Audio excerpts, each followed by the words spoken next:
السلام علیکم ورحمۃ اللہ وبرکاتہ۔ پی کے آن لائن قرآن کلاسز میں آپ سب کو خوش آمدید۔ آج ہم اپنی تجوید کی پہلی کلاس میں قرآن کریم کے آداب پڑھیں گے۔ قرآن پاک اللہ کا وہ بابرکت کلام ہے جس میں اللہ تعالی ہمیں خطاب فرماتا ہے۔ قرآن پاک کے کچھ آداب ہیں، ہمیں ان کا لحاظ رکھنا چاہیے۔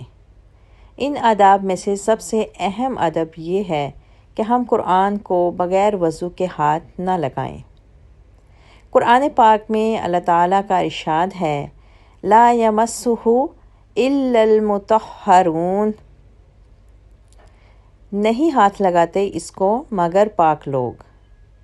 تعوذ اور تسمیہ، جب آپ تلاوت کا آغاز کریں تو تعوذ اور تسمیہ ضرور پڑھیں۔ تلاوت کے دوران سورت آئے تو صرف بسم اللہ پڑھیں۔ تلاوت کے دوران اگر کسی ضرورت کی وجہ سے بات کرنی پڑے تو دوبارہ تلاوت کرتے وقت صرف تعوذ پڑھیں۔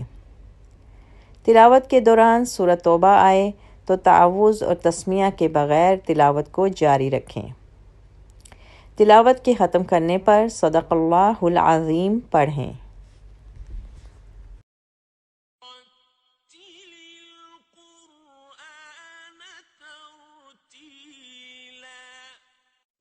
اور قرآن کو اچھی طرح ٹھہر ٹھہر کر پڑھا کرو۔